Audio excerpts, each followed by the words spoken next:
Good evening and welcome to Global Crossroads, the program where we dissect the most pressing issues of our time.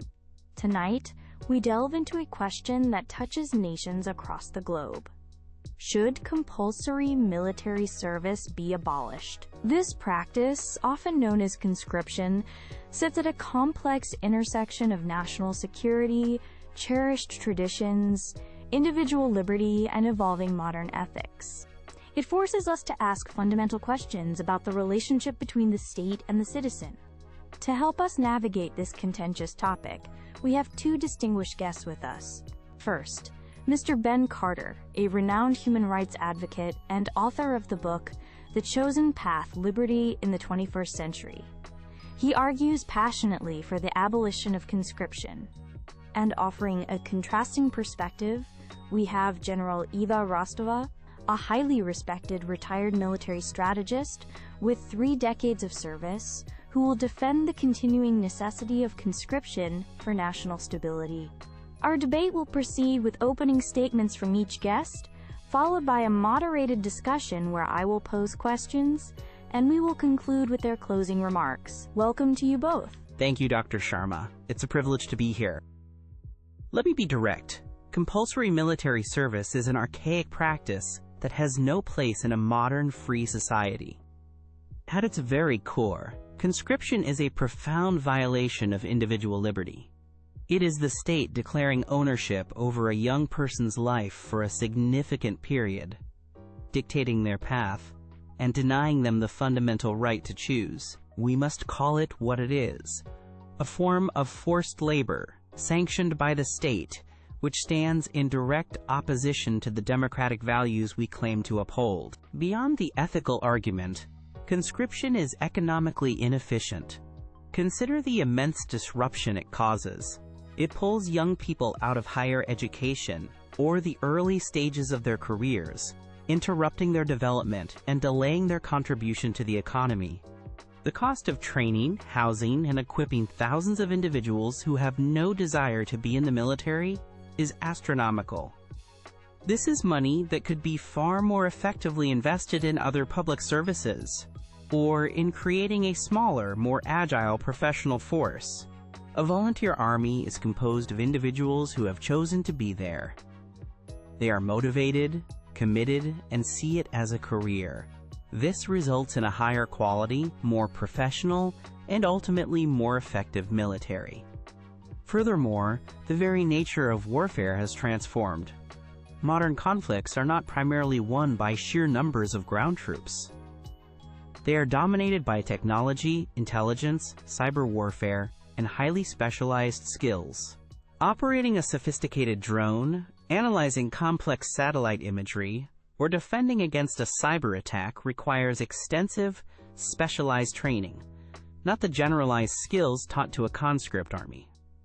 A large, conscripted force is an outdated tool for yesterday's wars.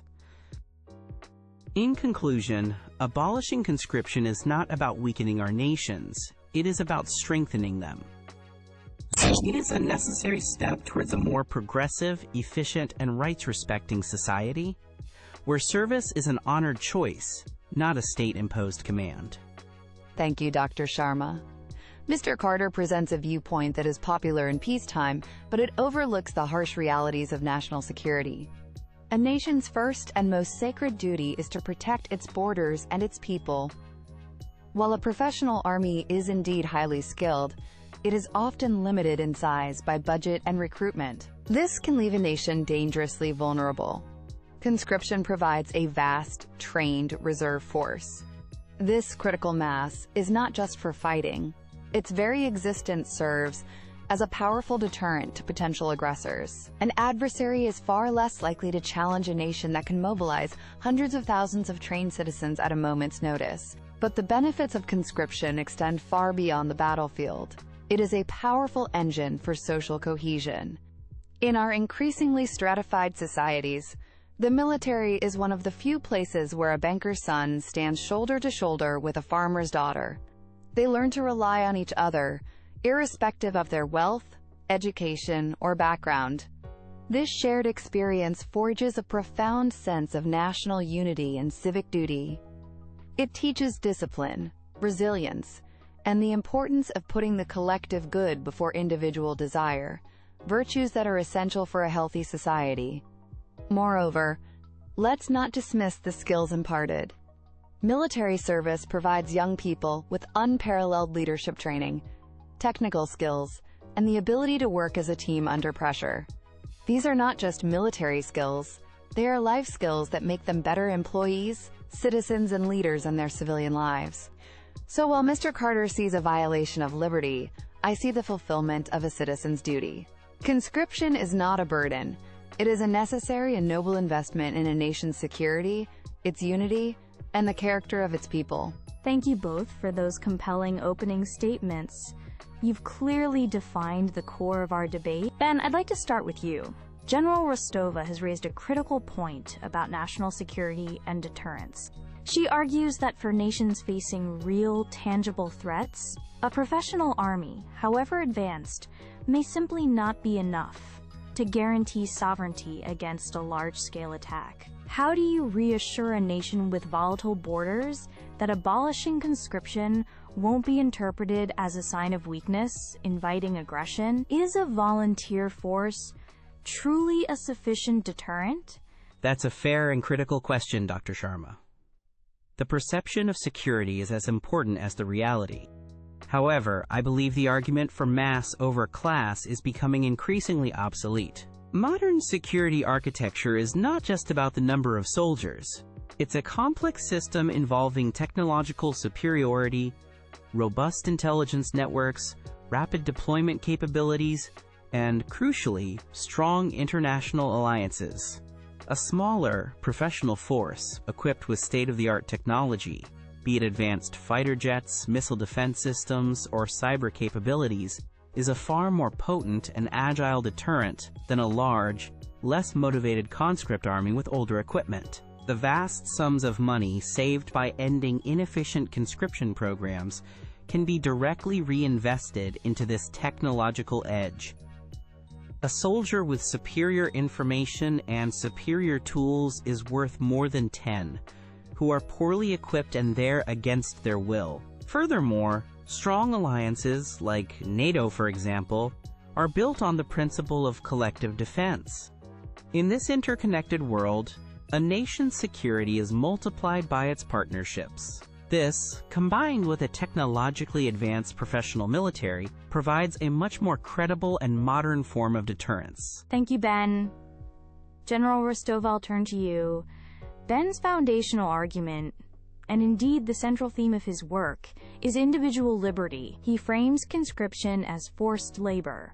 How do you ethically justify compelling a young person who may be a committed pacifist, an artist, a scientist with a time-sensitive research project, or simply someone whose talents lie elsewhere, to forfeit 1 or 2 years of their life to military service? Isn't there an unavoidable and fundamental moral conflict in forcing someone to participate in an institution they may fundamentally oppose? The concept of a social contract is central here, Dr. Sharma.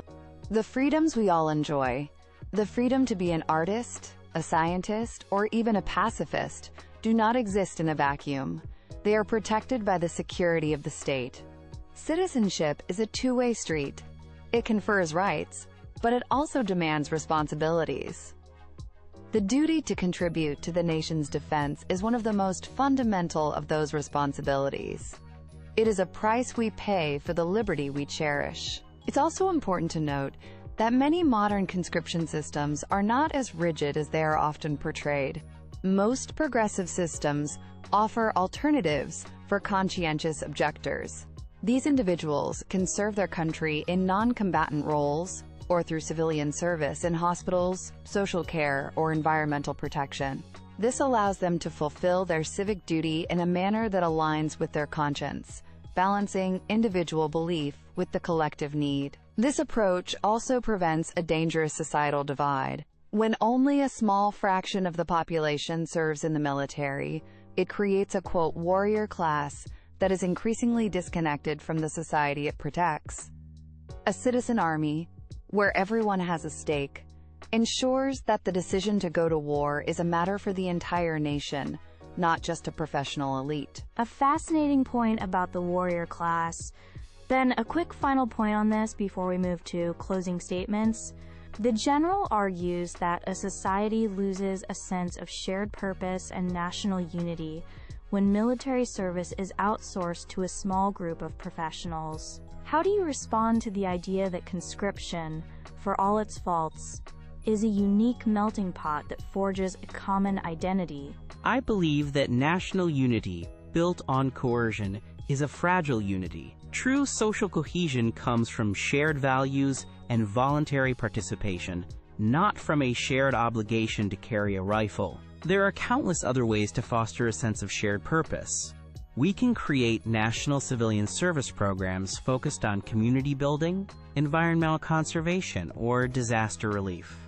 We can invest more in our public education system to teach civic responsibility and inclusive history. These programs build bridges and create a sense of national purpose based on creation and support, not on military discipline.